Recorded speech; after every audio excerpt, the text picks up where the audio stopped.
안녕하십니까. 오늘 이비인후과 정보 플러스 시간에는 봄철 알러지, 그 중에서도 늦봄 알러지에 대해서 이야기해 보도록 하겠습니다. 보통 5월 말 6월 초가 되면 봄철 알러지는 거의 끝나가는 시즌이라고 볼 수 있는데요. 올해는 겨울이 워낙 길었던 관계로 봄철 알러지가 늦게 시작됐습니다. 그래서 이렇게 6월 초가 됐음에도 불구하고 아직도 봄철 알러지 때문에 고생하시는 분들이 많이 있어서 오늘 늦봄 알러지에 대해서 다시 한번 이야기해 보도록 하겠습니다. 보통 봄 알러지는 크게 두 가지로 나누어질 수 있습니다. 초봄, 이른 봄에 오는 나무 꽃가루 알러지와 늦은 봄에 오는 잔디 그리고 잡초 알러지, 이렇게 두 가지로 나누어질 수가 있는데요.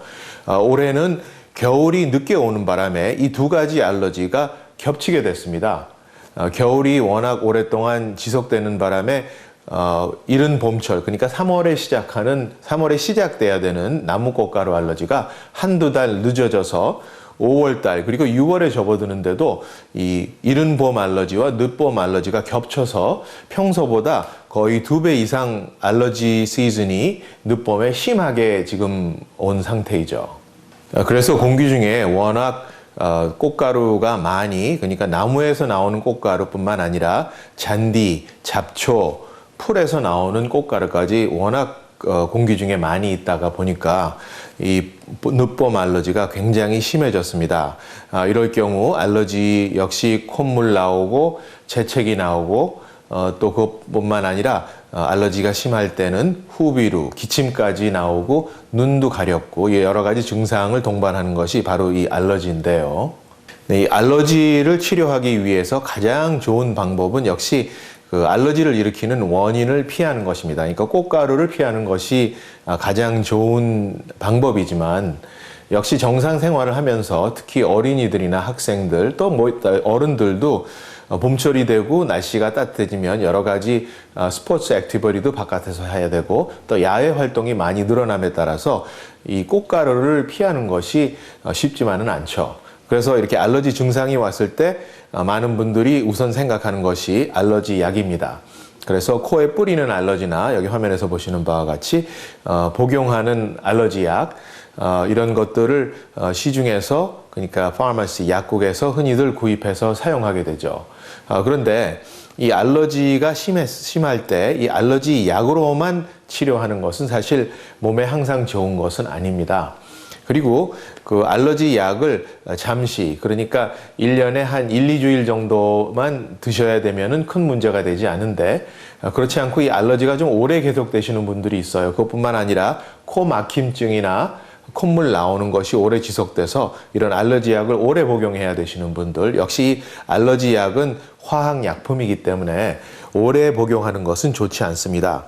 그것보다는 알러지과나 이비인후과에서 맞으실 수 있는 이 알러지 주사를 통해서 치료하는 것이 역시 몸에는 좋다고 볼 수 있습니다. 여기서 다시 한번 확실하게 말씀을 드리면, 알러지 약으로 치료하는, 알러지 약은 화학약품인 반면에 알러지 주사는 화학약품이 아닙니다.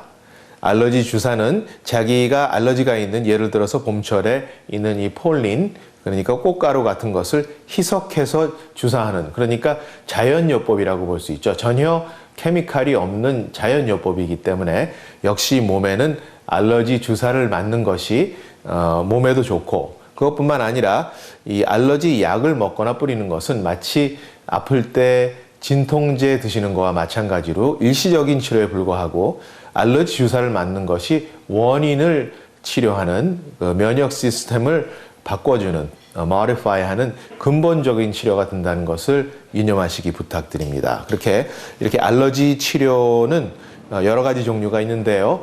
우선 급할 때는 알러지 약을 먹게 되지만, 또 스프레이도 뿌리게 되지만, 그거보다는 알러지 주사를 지속적으로 맞는 것이 몸에 좋고 또 근본적인 치료라는 것을 말씀드리고 싶습니다. 네, 이 알러지를 제때 치료하고 또 근본적으로 치료하지 않고 그때그때 약만 먹고 넘기시던 분들, 시간이 오래 지속됨에 따라서 알러지 증상이 점점 심해집니다. 작년까지만 해도 이렇지는 않았는데 왜 이번에는 알러지가 시즌이 왔는데 코막힘증이 옛날보다 더 심하고 두통도 오고 귀도 먹먹해지면서 기침도 나는 이런 여러 가지 전에는 없던 알러지 증상이 이렇게 일어납니다 하고 이비인후과를 찾아오시는 분들이 많이 있습니다.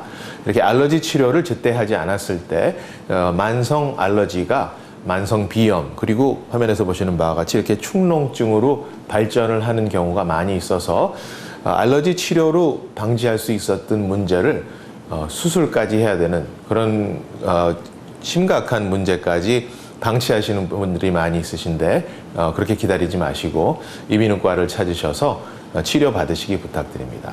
네, 겨울이 너무 오래 지속됨에 따라서 예년보다 훨씬 더 힘들어진 그러니까 이른 봄 나무꽃가루 알러지와 늦봄 잔디 알러지가 겹쳐서 아주 심한 지금 알러지 시즌을 맞고 있으신데요.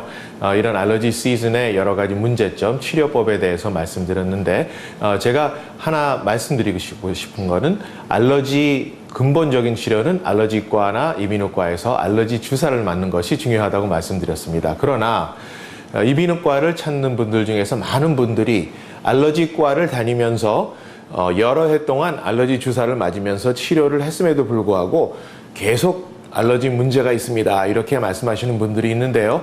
이런 분들 중에서 알러지 치료를 했음에도 불구하고 코에 문제가 있으신 분들, 축농증이실 확률이 아주 높습니다. 다시 한번 말씀드리면 알러지과에서 꾸준히 치료를 했음에도 불구하고 코가 막히거나 콧물 증세, 알러지 증세가 나아지지 않고 머리가 아프거나 기침 나거나 또는 귀가 먹먹해지거나 이런 증상이 있으신 분들은 이미 알러지 문제에서 축농증, 만성 비염으로 발전한 케이스라고 보시고 이비인후과를 빨리 찾으실 것을 부탁드립니다. 오늘 봄철 알러지 그리고 그 치료 방법에 대해서 말씀드렸습니다.